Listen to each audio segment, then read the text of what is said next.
ಗಮನಿಸಿ ಸ್ನೇಹಿತರೆ, ಜಗತ್ತಿನ ಅತಿ ದೊಡ್ಡ ಸಮಸ್ಯೆ ಏನು ಎಂದು ನೀವು ಎಂದಾದರೂ ಯೋಚನೆ ಮಾಡಿದ್ದೀರಾ?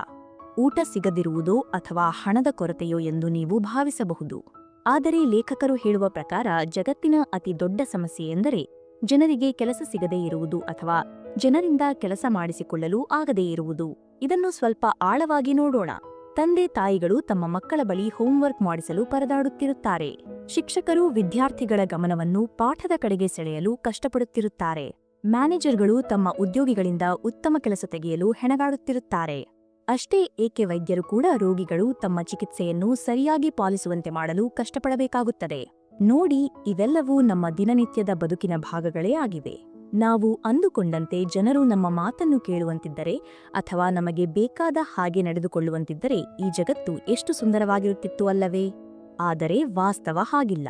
ಮಗು ತರಕಾರಿ ತಿನ್ನಲು ಹಠ ಮಾಡಿದಾಗ ನಾವು ರಾತ್ರಿ ಊಟದ ನಂತರ ಚಾಕೊಲೇಟ್ ಕೊಡುತ್ತೇವೆ ಅಥವಾ ಕುಕ್ಕೀಸ್ ಕೊಡುತ್ತೇವೆ ಎಂದು ಆಸೆ ತೋರಿಸುತ್ತೇವೆ. ಆಸೆ ತೋರಿಸಿದರೂ ಕೆಲಸ ಆಗದಿದ್ದರೆ ನಾವು ಬೆದರಿಸಲು ಅಥವಾ ಶಿಕ್ಷೆ ಕೊಡಲು ಮುಂದಾಗುತ್ತೇವೆ. ಆದರೆ ಗಮನಿಸಿ ನೋಡಿ, ಈ ತಂತ್ರಗಳು ಅಪರೂಪಕ್ಕೆ ಒಮ್ಮೆ ಕೆಲಸ ಮಾಡಬಹುದೇ ಹೊರತು ಯಾವಾಗಲೂ ಕೆಲಸ ಮಾಡುವುದಿಲ್ಲ. ಜನರಿಗೆ ತಾನು ಏನು ಮಾಡಬೇಕು ಎಂದು ಬೇರೆಯವರು ಆದೇಶ ನೀಡುವುದು ಇಷ್ಟವಾಗುವುದಿಲ್ಲ. ಜನರನ್ನು ನೇರವಾಗಿ ಬದಲಾಯಿಸಲು ಅಥವಾ ನೇರವಾಗಿ ಪ್ರೇರೇಪಿಸಲು ಹೋದರೆ ನಾವು ಸೋಲುತ್ತೇವೆ. ನೀವು ಕೂಡ ನಿಮ್ಮ ಜೀವನದಲ್ಲಿ ಯಾರನ್ನಾದರೂ ಬದಲಾಯಿಸಲು ತುಂಬಾ ಪ್ರಯತ್ನಪಟ್ಟು ಸೋತಿರುವ ಉದಾಹರಣೆಗಳು ಇರಬಹುದು. ಇದಕ್ಕೆ ಕಾರಣ ಏನೆಂದರೆ ನಾವು ತರ್ಕ ಅಥವಾ ಲಾಜಿಕ್ ಅನ್ನು ಹೆಚ್ಚಾಗಿ ಬಳಸುತ್ತೇವೆ. ಆಡಿಯೋ ಇನ್ಸೈಟ್ಸ್ಗೆ ನಿಮ್ಮೆಲ್ಲರಿಗೂ ಆದರದ ಸ್ವಾಗತ. ಇಂದು ನಾವು ಟಿಮ್ ಡೇವಿಡ್ ಅವರು ಬರೆದಿರುವ ಮ್ಯಾಜಿಕ್ ವರ್ಡ್ಸ್ ಅಂದರೆ ಮಾಂತ್ರಿಕ ಪದಗಳು ಎಂಬ ಅದ್ಭುತ ಪುಸ್ತಕದ ಆಳವಾದ ಅಧ್ಯಯನವನ್ನು ಮಾಡಲಿದ್ದೇವೆ. ಟಿಮ್ ಡೇವಿಡ್ ಅವರು ಒಬ್ಬ ವೃತ್ತಿಪರ ಜಾದೂಗಾರರಾಗಿದ್ದರು. ಅವರು ವರ್ಷಕ್ಕೆ 300ಕ್ಕೂ ಹೆಚ್ಚು ಪ್ರದರ್ಶನಗಳನ್ನು ನೀಡುತ್ತಿದ್ದರು. ಈಗ ಅವರು ದೊಡ್ಡ ದೊಡ್ಡ ಕಂಪನಿಗಳಿಗೆ ಮತ್ತು ಶಾಲೆಗಳಿಗೆ ಸಂವಹನ ಕಲೆ ಅಥವಾ ಕಮ್ಯುನಿಕೇಷನ್ ಸ್ಕಿಲ್ಸ್ ಬಗ್ಗೆ ತರಬೇತಿ ನೀಡುತ್ತಿದ್ದಾರೆ. ಒಬ್ಬ ಮ್ಯಾಜಿಷಿಯನ್ ಆಗಿ ಅವರಿಗೆ ಜನರ ಮನಸ್ಸನ್ನು ಹೇಗೆ ಸೆಳೆಯುವುದು ಎಂದು ಚೆನ್ನಾಗಿ ತಿಳಿದಿದೆ. ಅವರ ಈ ಪುಸ್ತಕದಲ್ಲಿ 7 ಸರಳ ಆದರೆ ಅತ್ಯಂತ ಶಕ್ತಿಯುತವಾದ ಪದಗಳ ಬಗ್ಗೆ ತಿಳಿಸಿಕೊಟ್ಟಿದ್ದಾರೆ. ಈ ಪದಗಳ ಹಿಂದಿರುವ ವಿಜ್ಞಾನ ಮತ್ತು ರಹಸ್ಯಗಳನ್ನು ನಾವು ಇವತ್ತು ತಿಳಿದುಕೊಳ್ಳೋಣ ಬನ್ನಿ. ನಾವು ಆ 7 ಪದಗಳನ್ನು ಕಲಿಯುವ ಮುನ್ನ ಒಂದು ಮುಖ್ಯವಾದ ವಿಷಯವನ್ನು ಅರ್ಥಮಾಡಿಕೊಳ್ಳಬೇಕು. ಅದೇನೆಂದರೆ ಮಾನವೀಯ ಸಂಬಂಧ ಅಥವಾ ಹ್ಯೂಮನ್ ಕನೆಕ್ಷನ್. ನೀವು ಕುದುರೆಯನ್ನು ನೀರಿರುವ ಜಾಗದವರೆಗೂ ಕರೆದುಕೊಂಡು ಹೋಗಬಹುದು, ಆದರೆ ಅದಕ್ಕೆ ಬಲವಂತವಾಗಿ ನೀರು ಕುಡಿಸಲು ಆಗುವುದಿಲ್ಲ ಎಂಬ ಗಾದೆ ಮಾತನ್ನು ನೀವು ಕೇಳಿರುತ್ತೀರಿ. ಲೇಖಕರು ಹೇಳುತ್ತಾರೆ, ನೀವು ಆ ಕುದುರೆಗೆ ನೀರು ಕುಡಿಸಲು ಆಗದೇ ಇರಬಹುದು, ಆದರೆ ಅದಕ್ಕೆ ಬಾಯಾರಿಕೆ ಆಗುವಂತೆ ಮಾಡಬಹುದು ಎಂದು. ಮನುಷ್ಯರ ಮೆದುಳು ಮೊದಲೇ ನಿರ್ಧಾರ ಮಾಡಿರುತ್ತದೆ. ನಾವು ಯಾರನ್ನಾದರೂ ಪ್ರೇರೇಪಿಸಬೇಕು ಎಂದರೆ ಮೊದಲು ಅವರೊಂದಿಗೆ ಒಂದು ಸಂಪರ್ಕವನ್ನು ಏರ್ಪಡಿಸಿಕೊಳ್ಳಬೇಕು. ನೋಡಿ, ಮಾನವೀಯ ಸಂಬಂಧ ಎಂಬುದು ಒಂದು ಮಣ್ಣಿನ ಹಾಗೆ. ಆ ಮಣ್ಣು ಸರಿಯಾಗಿದ್ದರೆ ಮಾತ್ರ ನಾವು ಜನರಿಂದ ಕೆಲಸ ಮಾಡಿಸಲು ಸಾಧ್ಯವಾಗುತ್ತದೆ. ಒಮ್ಮೆ ನೀವು ಜನರೊಂದಿಗೆ ಉತ್ತಮ ಬಾಂಧವ್ಯ ಬೆಳೆಸಿಕೊಂಡರೆ ನೀವು ಕೆಲವು ತಪ್ಪುಗಳನ್ನು ಮಾಡಿದರೂ ಪರವಾಗಿಲ್ಲ, ನಿಮಗೆ ಬೇಕಾದ ಫಲಿತಾಂಶ ಸಿಗುತ್ತದೆ. ಆದರೆ ಆ ಬಾಂಧವ್ಯವೇ ಇಲ್ಲದಿದ್ದರೆ ನೀವು ಎಷ್ಟೇ ಸರಿಯಾದ ಪದಗಳನ್ನು ಬಳಸಿದರೂ ಅದು ಕೆಲಸ ಮಾಡುವುದಿಲ್ಲ. ಇದನ್ನು ಅರ್ಥಮಾಡಿಕೊಳ್ಳುವುದು ಬಹಳ ಸುಲಭ. ಒಬ್ಬ ಶಿಕ್ಷಕರು ತಮ್ಮ ವಿದ್ಯಾರ್ಥಿಗಳ ಜೊತೆ ನಿಜವಾದ ಕಾಳಜಿಯಿಂದ ಬೆರೆತಾಗ ಅಲ್ಲಿ ಕಲಿಕೆ ಅಥವಾ ಲರ್ನಿಂಗ್ ತಾನಾಗಿಯೇ ಆಗುತ್ತದೆ. ವೈದ್ಯರು ರೋಗಿಯ ಜೊತೆ ಪ್ರೀತಿಯಿಂದ ಮಾತನಾಡಿದಾಗ ಚಿಕಿತ್ಸೆ ಅರ್ಧದಷ್ಟು ಕೆಲಸ ಮಾಡುತ್ತದೆ. ವ್ಯಾಪಾರದಲ್ಲಿ ಗ್ರಾಹಕರ ಜೊತೆ ನಂಬಿಕೆ ಬೆಳೆದಾಗ ಬಿಸಿನೆಸ್ ಜೋರಾಗಿ ನಡೆಯುತ್ತದೆ. 1977ರಲ್ಲಿ ಆಲ್ಬರ್ಟ್ ಮೆಹ್ರಾಬಿಯನ್ ಎಂಬ ಮನಃಶಾಸ್ತ್ರಜ್ಞರು ಒಂದು ಸಂಶೋಧನೆಯಲ್ಲಿ ಕಂಡುಕೊಂಡ ಪ್ರಕಾರ ನಾವು ಮಾತನಾಡುವಾಗ ನಮ್ಮ ಮಾತುಗಳು ಕೇವಲ 7% ಪ್ರಭಾವ ಬೀರುತ್ತವೆ. ಉಳಿದ 93% ಪ್ರಭಾವ ನಮ್ಮ ಹಾವಭಾವ ಮತ್ತು ಧ್ವನಿಯ ಏರಿಳಿತದ ಮೇಲೆ ನಿಂತಿರುತ್ತದೆ. ಹಾಗಂತ ಪದಗಳಿಗೆ ಬೆಲೆ ಇಲ್ಲ ಎಂದುಕೊಳ್ಳಬೇಡಿ. ಪದಗಳು ಕೇವಲ 7% ಆದರೂ ಕೂಡ ನಮ್ಮ ಭಾವನೆಗಳನ್ನು ಸರಿಯಾಗಿ ವ್ಯಕ್ತಪಡಿಸಲು ಮತ್ತು ಸ್ಪಷ್ಟವಾದ ಸಂದೇಶವನ್ನು ರವಾನಿಸಲು ಅವು ಬಹಳ ಮುಖ್ಯವಾದ ಸಾಧನಗಳಾಗಿವೆ. ಬನ್ನಿ ಹಾಗಾದರೆ ಆ 7 ಮಾಂತ್ರಿಕ ಪದಗಳು ಮ್ಯಾಜಿಕ್ ವರ್ಡ್ಸ್ ಯಾವುವು ಮತ್ತು ಅವುಗಳನ್ನು ಹೇಗೆ ಬಳಸಬೇಕು ಎಂದು ಒಂದೊಂದಾಗಿ ನೋಡೋಣ. ಮೊದಲನೆಯ ಮ್ಯಾಜಿಕ್ ವರ್ಡ್ ಹೌದು, ಎಸ್. ಸ್ನೇಹಿತರೆ, ನಿಮ್ಮ ಜೀವನದ ಅತಿ ದೊಡ್ಡ ಮತ್ತು ಭಯಾನಕ ಕ್ಷಣ ಯಾವುದು ಎಂದು ಒಮ್ಮೆ ಯೋಚನೆ ಮಾಡಿ. ಒಬ್ಬ ಹುಡುಗ ಒಂದು ಹುಡುಗಿಯ ಮುಂದೆ ಮಣ್ಣಿಯೂರಿ ಕುಳಿತು ಕೈಯಲ್ಲಿ ಉಂಗುರ ಹಿಡಿದು ನನ್ನನ್ನು ಮದುವೆಯಾಗುತ್ತೀಯಾ ಎಂದು ಕೇಳುವ ಸನ್ನಿವೇಶವನ್ನು ಕಲ್ಪಿಸಿಕೊಳ್ಳಿ. ಆ ಕ್ಷಣದಲ್ಲಿ ಅಲ್ಲಿ ಆವರಿಸುವ ನಿಶಬ್ದ ಮತ್ತು ಆತಂಕ ಎಷ್ಟಿರುತ್ತದೆ ಎಂದರೆ ಒಂದು ಕ್ಷಣ ಒಂದು ಯುಗದ ಹಾಗೆ ಭಾಸವಾಗುತ್ತದೆ. ಆ ನಿಶಬ್ದವನ್ನು ಮುರಿಯುವ ಮತ್ತು ಆತಂಕವನ್ನು ಹೋಗಲಾಡಿಸುವ ಒಂದೇ ಒಂದು ಪದ ಎಂದರೆ ಹೌದು. ಯಾವಾಗ ಆಕೆ ಹೌದು ಎನ್ನುತ್ತಾಳೋ ಆಗ ಅಲ್ಲಿ ಮ್ಯಾಜಿಕ್ ನಡೆಯುತ್ತದೆ. ಡಾಕ್ಟರ್ ಗಾಟ್ಮನ್ ಎನ್ನುವವರು ಸಾವಿರಾರು ದಂಪತಿಗಳ ಮೇಲೆ ಅಧ್ಯಯನ ನಡೆಸಿದ್ದಾರೆ. ಗಂಡ ಹೆಂಡತಿ ಕೇವಲ 5 ನಿಮಿಷ ಮಾತನಾಡುವುದನ್ನು ನೋಡಿ ಅವರು ಮುಂದಿನ ದಿನಗಳಲ್ಲಿ ಒಟ್ಟಿಗೆ ಇರುತ್ತಾರೆಯೇ ಅಥವಾ ವಿಚ್ಛೇದನ ಪಡೆಯುತ್ತಾರೆಯೇ ಎಂದು 98% ನಿಖರವಾಗಿ ಹೇಳಬಲ್ಲರು. ಸಂಬಂಧಗಳು ಮುರಿದು ಬೀಳಲು ಮುಖ್ಯ ಕಾರಣ ಇಲ್ಲ ಅಥವಾ ನೋ ಎಂಬ ಪದದ ಭಾವನೆ. ಒಬ್ಬ ವ್ಯಕ್ತಿ ಇನ್ನೊಬ್ಬರ ಮಾತಿಗೆ ಇಲ್ಲ ಎಂದು ಹೇಳಿದಾಗ ಅಥವಾ ತಿರಸ್ಕರಿಸಿದಾಗ ಅದು ಕೇವಲ ಒಂದು ಪದವಾಗಿರುವುದಿಲ್ಲ. ಬದಲಾಗಿ ನಾನು ನಿನಗಿಂತ ಶ್ರೇಷ್ಠ ಅಥವಾ ನಿನ್ನ ಮಾತು ನನಗೆ ಹಿಡಿಸಲಿಲ್ಲ ಎಂಬ ಸಂದೇಶವನ್ನು ರವಾನಿಸುತ್ತದೆ. ಇಲ್ಲ ಎಂಬ ಪದವು ಸಂಬಂಧಗಳನ್ನು ಕಡಿದರೆ ಹೌದು ಎಂಬ ಪದವು ಸಂಬಂಧಗಳನ್ನು ಜೋಡಿಸುತ್ತದೆ. ಹೌದು ಎಂದರೆ ಒಪ್ಪಿಗೆ. ಹೌದು ಎಂದರೆ ಸ್ವೀಕಾರ. ಹೌದು ಎಂದರೆ ನಾವು ಒಂದೇ ತಂಡದವರು ಎಂಬ ಭಾವನೆ. ಮದುವೆಯಲ್ಲಿ ಮಾತ್ರವಲ್ಲ, ನಮ್ಮ ವೃತ್ತಿಜೀವನದಲ್ಲಿಯೂ ಹೌದು ಎಂಬ ಪದಕ್ಕೆ ಬಹಳ ಶಕ್ತಿಯಿದೆ. ಜನರು ಸಾಮಾನ್ಯವಾಗಿ ತಿರಸ್ಕಾರಕ್ಕೆ ಅಥವಾ ರಿಜೆಕ್ಷನ್ಗೆ ಹೆದರುತ್ತಾರೆ. ಸಾರ್ವಜನಿಕವಾಗಿ ಮಾತನಾಡುವುದು ಎಂದರೆ ಜನರಿಗೆ ಭಯವಿರುತ್ತದೆ, ಏಕೆಂದರೆ ಎಲ್ಲಿ ಜನರು ನಮ್ಮನ್ನು ಒಪ್ಪಿಕೊಳ್ಳುವುದಿಲ್ಲವೋ ಎಂಬ ಆತಂಕವಿರುತ್ತದೆ. ಆದರೆ ನಾವು ಹೌದು ಎನ್ನುವ ವಾತಾವರಣವನ್ನು ಸೃಷ್ಟಿಸಿದಾಗ ಜನರು ಸುರಕ್ಷಿತವಾಗಿ ಭಾವಿಸುತ್ತಾರೆ. ಉದಾಹರಣೆಗೆ, ಆಫೀಸಿನಲ್ಲಿ ಏನಾದರೂ ಸಮಸ್ಯೆಯಾದಾಗ ಇದನ್ನು ನನಗೆ ಸರಿಪಡಿಸಿಕೊಡು ಎಂದು ಕೇಳುವ ಬದಲು ನಾವು ಇದನ್ನು ಸರಿಪಡಿಸಬಹುದೇ ಎಂದು ಕೇಳಿದರೆ ಉತ್ತರ ಹೌದು ಎಂದೇ ಬರುತ್ತದೆ. ಜನರಿಂದ ಹೌದು ಎಂದು ಹೇಳಿಸುವುದು ಒಂದು ಕಲೆ. ನೀವು ಯಾರ ಬಾಯಲ್ಲಾದರೂ ಹೌದು ಎಂದು ಹೇಳಿಸಿದರೆ ಅವರು ನಿಮ್ಮ ಮಾತನ್ನು ಕೇಳುವ ಸಾಧ್ಯತೆಗಳು ಹೆಚ್ಚಾಗಿರುತ್ತವೆ ಎಂದು ಸಂಶೋಧನೆಗಳು ಹೇಳುತ್ತವೆ. ಎರಡನೆಯ ಮಾಂತ್ರಿಕ ಪದ ಆದರೆ. ಬಟ್ ಈಗ ಎರಡನೆಯ ಪದದ ಬಗ್ಗೆ ತಿಳಿಯೋಣ. ಇದು ಚಿಕ್ಕ ಪದವಾದರೂ ಇದರ ಪ್ರಭಾವ ಬಹಳ ದೊಡ್ಡದು. ಅದೇ ಆದರೆ ಅಥವಾ ಬಟ್. ನೀವು ಎಂದಾದರೂ ಗಮನಿಸಿದ್ದೀರಾ, ಯಾರಾದರೂ ನಿಮ್ಮನ್ನು ಹೊಗಳಿ ನಂತರ ಆದರೆ ಎಂದು ಹೇಳಿದಾಗ ಏನಾಗುತ್ತದೆ ಎಂದು? ಉದಾಹರಣೆಗೆ, ನಿಮ್ಮ ಮ್ಯಾನೇಜರ್ ಬಂದು ನೀವು ತುಂಬಾ ಒಳ್ಳೆಯ ಕೆಲಸಗಾರ, ಆದರೆ ನೀವು ಈ ಪ್ರಾಜೆಕ್ಟ್ಗೆ ಸರಿಹೊಂದುತ್ತಿಲ್ಲ ಎಂದು ಹೇಳುತ್ತಾರೆ ಎಂದುಕೊಳ್ಳಿ. ಆಗ ನಿಮಗೆ ನೆನಪಿರುವುದು ಆ ಆದರೆ ಎಂಬ ಪದದ ನಂತರ ಹೇಳಿದ ಸಾಲು ಮಾತ್ರ. ನೀವು ಒಳ್ಳೆಯ ಕೆಲಸಗಾರ ಎಂಬ ಮಾತು ನಿಮ್ಮ ತಲೆಯಿಂದ ಸಂಪೂರ್ಣವಾಗಿ ಅಳಿಸಿ ಹೋಗುತ್ತದೆ. ಇದನ್ನೇ ಬಟ್ ಎರೇಸರ್ ಎಫೆಕ್ಟ್ ಅಥವಾ ಆದರೆ ಎಂಬ ರಬ್ಬರ್ ಎಂದು ಕರೆಯುತ್ತಾರೆ. ಆದರೆ ಎಂಬ ಪದದ ವಿಶೇಷವೇನೆಂದರೆ ಅದು ತನ್ನ ಹಿಂದೆ ಹೇಳಿದ ಎಲ್ಲಾ ವಿಷಯಗಳನ್ನು ಅಳಿಸಿ ಹಾಕುತ್ತದೆ ಮತ್ತು ಅದರ ಮುಂದೆ ಬರುವ ವಿಷಯದ ಮೇಲೆ ಹೆಚ್ಚು ಗಮನ ಸೆಳೆಯುತ್ತದೆ. ಹಾಗಾಗಿ ನಾವು ಮಾತನಾಡುವಾಗ ಇದನ್ನು ಜಾಣತನದಿಂದ ಬಳಸಬೇಕು. ನಮಗೆ ಎದುರಿಗಿರುವ ವ್ಯಕ್ತಿ ನಮ್ಮ ಮಾತನ್ನು ನೆನಪಿಟ್ಟುಕೊಳ್ಳಬೇಕು ಎಂದರೆ ನಾವು ಹೇಳಬೇಕಾದ ಮುಖ್ಯ ವಿಷಯವನ್ನು ಆದರೆ ಎಂಬ ಪದದ ನಂತರ ಹೇಳಬೇಕು. ಉದಾಹರಣೆಗೆ, ಒಬ್ಬ ಇನ್ಶೂರೆನ್ಸ್ ಏಜೆಂಟ್ ಗ್ರಾಹಕರ ಜೊತೆ ಮಾತನಾಡುವಾಗ ಹೀಗೆ ಹೇಳಬಹುದು: ಸರ್, ನನಗೆ ಗೊತ್ತು, ಸದ್ಯಕ್ಕೆ ನಿಮಗೆ ಇನ್ಶೂರೆನ್ಸ್ ಕಂತು ಕಟ್ಟಲು ಹಣಕಾಸಿನ ತೊಂದರೆ ಇದೆ. ಆದರೆ ನೀವು ಈ ಇನ್ಶೂರೆನ್ಸ್ ಮಾಡಿಸಿದರೆ ನಿಮ್ಮ ಕುಟುಂಬಕ್ಕೆ ಮುಂದೆ ಎಷ್ಟೊಂದು ಸಹಾಯವಾಗುತ್ತದೆ ಮತ್ತು ಅವರು ಎಷ್ಟು ಸುರಕ್ಷಿತವಾಗಿರುತ್ತಾರೆ ಎಂದು ಒಮ್ಮೆ ಯೋಚಿಸಿ ನೋಡಿ. ಇಲ್ಲಿ ಏನಾಯಿತು ಗಮನಿಸಿ. ಗ್ರಾಹಕರಿಗೆ ಹಣದ ತೊಂದರೆ ಇದೆ ಎಂಬ ನಕಾರಾತ್ಮಕ ವಿಷಯವನ್ನು ಮೊದಲು ಹೇಳಿ ನಂತರ ಆದರೆ ಪದವನ್ನು ಬಳಸಿ ಕುಟುಂಬದ ಸುರಕ್ಷತೆ ಎಂಬ ಸಕಾರಾತ್ಮಕ ವಿಷಯವನ್ನು ಹೇಳಲಾಯಿತು. ಇದರಿಂದ ಗ್ರಾಹಕರು ಹಣದ ತೊಂದರೆಯನ್ನು ಮರೆತು ಕುಟುಂಬದ ಸುರಕ್ಷತೆಯ ಬಗ್ಗೆ ಹೆಚ್ಚು ಯೋಚಿಸುತ್ತಾರೆ.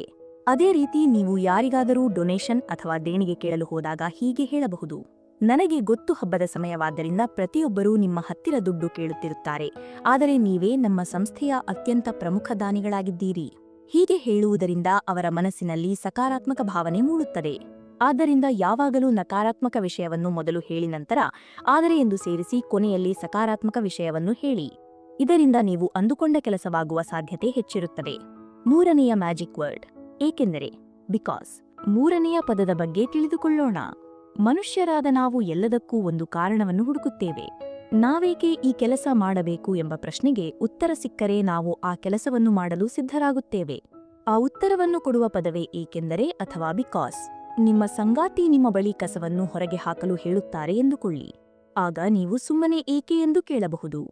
ಅದಕ್ಕೆ ಅವರು, ನಾವು ಇವತ್ತು ಮೀನು ಅಡುಗೆ ಮಾಡಿದ್ದೇವೆ, ಈಗಲೇ ಕಸ ಹಾಕದಿದ್ದರೆ ನಾಳೆ ಬೆಳಿಗ್ಗೆ ಇಡೀ ಮನೆ ವಾಸನೆ ಬರುತ್ತದೆ ಎಂದು ಕಾರಣ ಕೊಟ್ಟರೆ ನೀವು ತಕ್ಷಣ ಕಸ ಹಾಕಲು ಒಪ್ಪಿಕೊಳ್ಳುತ್ತೀರಿ. ಕಾರಣ ಕೊಡುವುದರಿಂದ ಜನರು ಕೆಲಸ ಮಾಡಲು ಹೆಚ್ಚು ಆಸಕ್ತಿ ತೋರಿಸುತ್ತಾರೆ. ಹಾರ್ವರ್ಡ್ ವಿಶ್ವವಿದ್ಯಾಲಯದ ಒಬ್ಬ ಪ್ರೊಫೆಸರ್ ಈ ಬಗ್ಗೆ ಒಂದು ಪ್ರಯೋಗ ಮಾಡಿದರು. ಜೆರಾಕ್ಸ್ ಮಷಿನ್ ಬಳಿ ಜನ ಸಾಲಾಗಿ ನಿಂತಿದ್ದರು. ಪ್ರೊಫೆಸರ್ ಹೋಗಿ, ನಾನು ಜೆರಾಕ್ಸ್ ಮಾಡಿಕೊಳ್ಳಬಹುದೇ ಎಂದು ಕೇಳಿದರು. ಆಗ ಕೇವಲ 60% ಜನರು ಮಾತ್ರ ಅವರಿಗೆ ಜಾಗ ಬಿಟ್ಟುಕೊಟ್ಟರು. ಮುಂದಿನ ಬಾರಿ ಅವರು, ನಾನು ಜೆರಾಕ್ಸ್ ಮಾಡಿಕೊಳ್ಳಬಹುದೇ, ಏಕೆಂದರೆ ನಾನು 5 ಕಾಪಿಗಳನ್ನು ಮಾಡಬೇಕಿದೆ ಎಂದು ಹೇಳಿದರು. ಗಮನಿಸಿ, ಇದು ಅಷ್ಟೊಂದು ಬಲವಾದ ಕಾರಣವಲ್ಲ. ಆದರೂ 93% ಜನರು ಅವರಿಗೆ ಜಾಗ ಬಿಟ್ಟುಕೊಟ್ಟರು. ಇದರಿಂದ ನಮಗೆ ಏನು ತಿಳಿಯುತ್ತದೆ ಎಂದರೆ, ಕಾರಣ ಏನೇ ಇರಲಿ ಏಕೆಂದರೆ ಎಂಬ ಪದವನ್ನು ಬಳಸಿದಾಗ ಜನರು ನಮಗೆ ಸಹಾಯ ಮಾಡಲು ಮುಂದಾಗುತ್ತಾರೆ. ಇದನ್ನು ಅಡ್ವಾನ್ಸ್ಡ್ ಬಿಕಾಸ್ ಟೆಕ್ನಿಕ್ ಎಂದು ಕರೆಯುತ್ತಾರೆ. ಜಿಮ್ನಲ್ಲಿ ಟ್ರೈನರ್ ಆಗಿರುವವರು ಹೊಸದಾಗಿ ಬಂದವರನ್ನು ನೀವು ಏಕೆ ಜಿಮ್ಗೆ ಸೇರಲು ಇಷ್ಟಪಡುತ್ತೀರಿ ಎಂದು ಕೇಳಬಹುದು. ಅವರು ಆರೋಗ್ಯ ಎಂದು ಉತ್ತರಿಸಿದರೆ ಏಕೆ ಆರೋಗ್ಯ ಮುಖ್ಯ ಎಂದು ಮತ್ತೆ ಕೇಳಬಹುದು. ಹೀಗೆ ಅವರು ತಮ್ಮ ಬಾಯಿಯಿಂದಲೇ ತಾವು ಏಕೆ ವ್ಯಾಯಾಮ ಮಾಡಬೇಕು ಎಂಬ ಕಾರಣವನ್ನು ಹೇಳುವಂತೆ ಮಾಡಬಹುದು. ಆಗ ಅವರು ಜಿಮ್ಗೆ ಚಕ್ಕರ್ ಹಾಕದೆ ಬರುತ್ತಾರೆ. 4ನೆಯ ಮಾಂತ್ರಿಕ ಪದ ಹೆಸರು, ನೇಮ್. 4ನೆಯ ಪದ ನಮಗೆಲ್ಲರಿಗೂ ಬಹಳ ಇಷ್ಟವಾದ ಪದ. ಅದೆಂದರೆ ನಮ್ಮ ಹೆಸರು. ನೀವು ಗದ್ದಲವಿರುವ ಕೋಣೆಯಲ್ಲಿ ಅಥವಾ ಮದುವೆ ಮನೆಗಳಲ್ಲಿ ಎಷ್ಟೇ ಶಬ್ದವಿದ್ದರೂ ಯಾರಾದರೂ ನಿಮ್ಮ ಹೆಸರನ್ನು ಕರೆದರೆ ತಕ್ಷಣ ತಿರುಗಿ ನೋಡುತ್ತೀರಿ ಅಲ್ವೇ? ನಮ್ಮ ಮೆದುಳು ನಮ್ಮ ಹೆಸರಿಗೆ ಸ್ಪಂದಿಸುವ ರೀತಿಯಲ್ಲಿಯೇ ವಿನ್ಯಾಸಗೊಂಡಿದೆ. ಸಂಭಾಷಣೆಯಲ್ಲಿ ಎದುರಿಗಿರುವ ವ್ಯಕ್ತಿಯ ಹೆಸರನ್ನು ಆಗಾಗ ಬಳಸುವುದರಿಂದ ನಾವು ಅವರೊಂದಿಗೆ ಉತ್ತಮ ವಿಶ್ವಾಸ ಮತ್ತು ಬಾಂಧವ್ಯವನ್ನು ಬೆಳೆಸಬಹುದು. ಜನರು ತಮ್ಮ ಹೆಸರಿಗೆ ಎಷ್ಟು ಮಹತ್ವ ಕೊಡುತ್ತಾರೆ ಎಂದರೆ ನೇಮ್ ಲೆಟರ್ ಎಫೆಕ್ಟ್ ಎಂಬ ಒಂದು ಸೋಜಿಗದ ಸಂಗತಿಯಿದೆ. ಜನರು ತಮ್ಮ ಹೆಸರಿನ ಮೊದಲ ಅಕ್ಷರದಿಂದ ಶುರುವಾಗುವ ಬ್ರ್ಯಾಂಡ್ಗಳನ್ನು ಅಥವಾ ವಸ್ತುಗಳನ್ನು ಹೆಚ್ಚು ಇಷ್ಟಪಡುತ್ತಾರಂತೆ. ಉದಾಹರಣೆಗೆ, ಪೀಟರ್ ಎನ್ನುವ ವ್ಯಕ್ತಿ ಪೆಪ್ಸಿಯನ್ನು ಹೆಚ್ಚು ಇಷ್ಟಪಡಬಹುದು. ಅಮೆರಿಕಾದ ಜಾರ್ಜಿಯಾ ಎಂಬ ರಾಜ್ಯದಲ್ಲಿ ಜಾರ್ಜ್ ಎನ್ನುವ ಹೆಸರಿನವರು ಬೇರೆ ರಾಜ್ಯಗಳಿಗಿಂತ 40% ಹೆಚ್ಚು ಇದ್ದಾರೆ ಎಂದು ಅಂಕಿಅಂಶಗಳು ಹೇಳುತ್ತವೆ. ಇದು ಕೇಳಲು ವಿಚಿತ್ರ ಅನ್ನಿಸಿದರೂ ಸತ್ಯ. ಹಾಗಾಗಿ ಮಾತನಾಡುವಾಗ ಎದುರಿಗಿರುವವರ ಹೆಸರನ್ನು ಗೌರವದಿಂದ ಬಳಸಿ. ಅದು ಅವರಿಗೆ ನಿಮ್ಮ ಮೇಲೆ ನಂಬಿಕೆ ಮೂಡಿಸಲು ಸಹಾಯ ಮಾಡುತ್ತದೆ. 5ನೆಯ ಮ್ಯಾಜಿಕ್ ವರ್ಡ್, ಒಂದು ವೇಳೆ, ಇಫ್. 5ನೆಯ ಮಾಂತ್ರಿಕ ಪದ ಒಂದು ವೇಳೆ ಅಥವಾ ಇಫ್. ಇದು ಜನರನ್ನು ಕಲ್ಪನಾ ಲೋಕಕ್ಕೆ ಕರೆದೊಯ್ಯುತ್ತದೆ ಮತ್ತು ಅವರಲ್ಲಿರುವ ಒತ್ತಡವನ್ನು ಕಡಿಮೆ ಮಾಡುತ್ತದೆ. ನಾವು ಯಾರ ಮೇಲಾದರೂ ಒತ್ತಡ ಹೇರಿದರೆ ಅವರು ನಮ್ಮ ಮಾತಿಗೆ ವಿರುದ್ಧವಾಗಿ ನಡೆದುಕೊಳ್ಳುವ ಸಾಧ್ಯತೆ ಇರುತ್ತದೆ. ಇದನ್ನು ರಿವರ್ಸ್ ಸೈಕಾಲಜಿ ಎನ್ನಬಹುದು. ಆದರೆ ಒಂದು ವೇಳೆ ಎಂಬ ಪದವನ್ನು ಬಳಸಿದಾಗ ನಾವು ಅವರಿಗೆ ನೇರವಾಗಿ ಏನನ್ನೂ ಹೇಳದೆ ಒಂದು ಕಲ್ಪನೆಯನ್ನು ಅವರ ಮುಂದಿಡುತ್ತೇವೆ. ಉದಾಹರಣೆಗೆ, ಒಂದು ಫುಟ್ಬಾಲ್ ಪಂದ್ಯದಲ್ಲಿ ಸಂಶೋಧಕರು ಬಂದು ನೀವು ಈ ನಿರ್ದಿಷ್ಟ ತಂಡದ ಮೇಲೆ ಬೆಟ್ಟಿಂಗ್ ಕಟ್ಟಲೇಬೇಕು ಎಂದು ಹೇಳಿದಾಗ ಜನರು ಅದಕ್ಕೆ ಒಪ್ಪಲಿಲ್ಲ. ಆದರೆ ಒಂದು ವೇಳೆ ನೀವು ಈ ತಂಡದ ಮೇಲೆ ಬೆಟ್ಟಿಂಗ್ ಕಟ್ಟದಿದ್ದರೆ ಮತ್ತು ಅವರು ಗೆದ್ದರೆ ನಿಮಗೆ ಎಷ್ಟು ಬೇಜಾರಾಗಬಹುದು ಎಂದು ಕೇಳಿದಾಗ 70% ಜನರು ಬೆಟ್ಟಿಂಗ್ ಕಟ್ಟಲು ಒಪ್ಪಿಕೊಂಡರು. ನಿಮ್ಮ ಆಫೀಸಿನಲ್ಲಿ ಅಥವಾ ಮನೆಯಲ್ಲಿ ಯಾರಾದರೂ ನನಗೆ ಇದು ಮಾಡಲು ಬರುವುದಿಲ್ಲ ಅಥವಾ ನನಗೆ ಗೊತ್ತಿಲ್ಲ ಎಂದು ಹೇಳಿದಾಗ ನೀವು ಅವರನ್ನು ಗದರಬೇಡಿ. ಬದಲಾಗಿ, ಒಂದು ವೇಳೆ ನಿನಗೆ ಇದರ ಉತ್ತರ ಗೊತ್ತಿದ್ದಿದ್ದರೆ ಅದು ಏನೂ ಆಗಿರಬಹುದಿತ್ತು ಎಂದು ಕೇಳಿ. ಇದು ಅವರ ಮೆದುಳಿಗೆ ಹೊಸ ದಿಕ್ಕಿನಲ್ಲಿ ಯೋಚಿಸಲು ಪ್ರೇರಣೆ ನೀಡುತ್ತದೆ.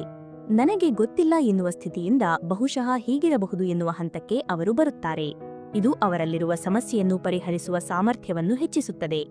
6ನೆಯ ಮಾಂತ್ರಿಕ ಪದ ಸಹಾಯ, ಹೆಲ್ಪ್. 6ನೆಯ ಪದ ಸಹಾಯ ಅಥವಾ ಹೆಲ್ಪ್. ನಾವು ಎಷ್ಟೋ ಬಾರಿ ಎಲ್ಲರನ್ನೂ ನಾನೇ ನಿಭಾಯಿಸಬಲ್ಲೆ ಅಥವಾ ನಾನೇ ಎಲ್ಲವನ್ನೂ ಮಾಡಬಲ್ಲೆ ಎಂಬ ಅಹಂಕಾರದಲ್ಲಿ ಇರುತ್ತೇವೆ. ಆದರೆ ಬೇರೆಯವರ ಬಳಿ ಸಹಾಯ ಕೇಳುವುದು ದೌರ್ಬಲ್ಯದ ಸಂಕೇತವಲ್ಲ. ಅದು ಅವರನ್ನು ನಮ್ಮ ಕೆಲಸದಲ್ಲಿ ಪಾಲುದಾರರನ್ನಾಗಿ ಮಾಡುವ ಒಂದು ತಂತ್ರ. ಒಬ್ಬ ಕಾಮಿಡಿಯನ್ ವೇದಿಕೆಯ ಮೇಲೆ ನಿಂತು ಪ್ರೇಕ್ಷಕರನ್ನು ನೋಡಿ ಯಾರಾದರೂ ವೇದಿಕೆಗೆ ಬನ್ನಿ ಎಂದು ಕರೆದಾಗ ಅವರು ಪ್ರೇಕ್ಷಕರನ್ನು ಕೇವಲ ನೋಡುವವರನ್ನಾಗಿ ಇರಿಸದೆ ಅವರನ್ನು ಆಟದ ಭಾಗವಾಗಿ ಮಾಡುತ್ತಾರೆ. ಅದೇ ರೀತಿ ಮ್ಯಾನೇಜರ್ಗಳು, ಪೋಷಕರು ಮತ್ತು ಶಿಕ್ಷಕರು ಬೇರೆಯವರ ಬಳಿ ಸಹಾಯ ಕೇಳುವುದನ್ನು ಕಲಿಯಬೇಕು. ನಾನು ನಿನಗೆ ಕೆಲಸ ಕೊಡುತ್ತಿದ್ದೇನೆ ಎಂದು ಹೇಳುವ ಬದಲು ಈ ಪ್ರಾಜೆಕ್ಟ್ ಮುಗಿಸಲು ನನಗೆ ನಿನ್ನ ಸಹಾಯ ಬೇಕು ಎಂದು ಕೇಳಿದಾಗ ಎದುರಿಗಿರುವ ವ್ಯಕ್ತಿಗೆ ತಾನು ಮುಖ್ಯ ಎಂಬ ಭಾವನೆ ಬರುತ್ತದೆ. ಆದರೆ ಸಹಾಯ ಕೇಳುವಾಗ ಅಥವಾ ಕೆಲಸವನ್ನು ವಹಿಸಿಕೊಡುವಾಗ ಒಂದು ಎಚ್ಚರಿಕೆ ಇರಲಿ. ನೀವು ಒಮ್ಮೆ ಕೆಲಸವನ್ನು ವಹಿಸಿಕೊಟ್ಟ ಮೇಲೆ ಅವರು ಅದನ್ನು ಅವರದೇ ರೀತಿಯಲ್ಲಿ ಮಾಡಲು ಬಿಡಿ. ಅವರು ಮಾಡಿದ ಕೆಲಸದಲ್ಲಿ ಸಣ್ಣ ಪುಟ್ಟ ತಪ್ಪುಗಳಿದ್ದರೆ ಅದನ್ನು ನೀವೇ ಸರಿಪಡಿಸಲು ಹೋಗಬೇಡಿ. ಹಾಗೆ ಮಾಡಿದರೆ ನಾನು ಮಾಡಿದ ಕೆಲಸ ಸರಿ ಇಲ್ಲವೇನೋ ಅಥವಾ ಇವರಿಗೆ ನನ್ನ ಮೇಲೆ ನಂಬಿಕೆ ಇಲ್ಲವೇನೋ ಎಂದು ಅವರು ಅಂದುಕೊಳ್ಳಬಹುದು. ಅವರ ಪ್ರಯತ್ನವನ್ನು ಮೆಚ್ಚಿ ನಂತರ ತಪ್ಪುಗಳನ್ನು ತಿದ್ದಿ ಹೇಳಿ. 7ನೆಯ ಮ್ಯಾಜಿಕ್ ವರ್ಡ್ ಧನ್ಯವಾದ, ಥ್ಯಾಂಕ್ಸ್. ಕೊನೆಯದಾಗಿ 7ನೆಯ ಪದ ಧನ್ಯವಾದ ಅಥವಾ ಥ್ಯಾಂಕ್ ಯು. ಇದು ಬಹಳ ಚಿಕ್ಕ ಪದ, ಆದರೆ ಇದರ ಶಕ್ತಿ ಅಪಾರ. ಒಂದು ಪ್ರಾಜೆಕ್ಟ್ ಯಶಸ್ವಿಯಾದಾಗ ಅಥವಾ ಯಾರಾದರೂ ನಿಮಗೆ ಸಹಾಯ ಮಾಡಿದಾಗ ಅವರಿಗೆ ಮನಸಾರೆ ಧನ್ಯವಾದ ಹೇಳುವುದನ್ನು ಮರೆಯಬೇಡಿ. ಗ್ರಾಹಕರಿಗೆ ನಾವು ಯಾವಾಗ ಧನ್ಯವಾದ ಹೇಳುತ್ತೇವೆಯೋ ಅವರು ಮತ್ತೆ ಮತ್ತೆ ನಮ್ಮ ಬಳಿ ಬರುತ್ತಾರೆ.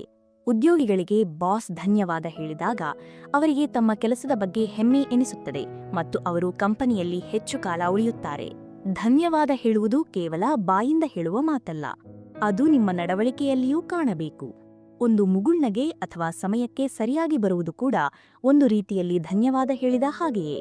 ನಿಮ್ಮ ಆಫೀಸಿನಲ್ಲಿ ಅಥವಾ ಮನೆಯಲ್ಲಿ ಒಂದು ಥ್ಯಾಂಕ್ಸ್ ಕಲ್ಚರ್ ಅಥವಾ ಕೃತಜ್ಞತೆಯ ಸಂಸ್ಕೃತಿಯನ್ನು ಬೆಳೆಸಿ.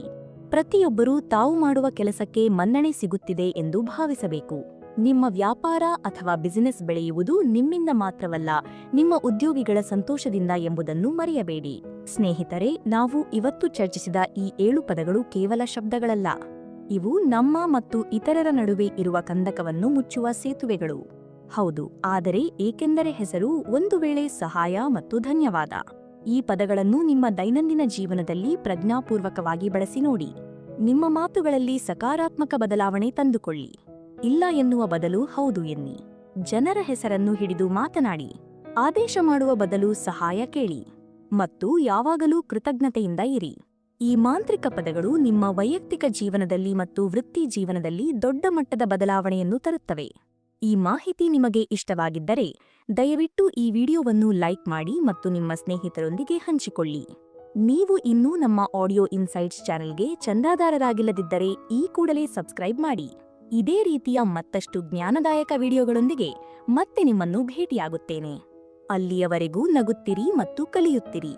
ಶೀಘ್ರದಲ್ಲೇ ಮತ್ತೊಂದು ಉತ್ತಮವಾದ ಜ್ಞಾನಪೂರ್ಣ ವಿಡಿಯೋದೊಂದಿಗೆ ನಿಮ್ಮನ್ನು ಭೇಟಿಯಾಗುತ್ತೇವೆ. ನಿಮ್ಮ ಅಮೂಲ್ಯ ಸಮಯಕ್ಕಾಗಿ ಧನ್ಯವಾದಗಳು.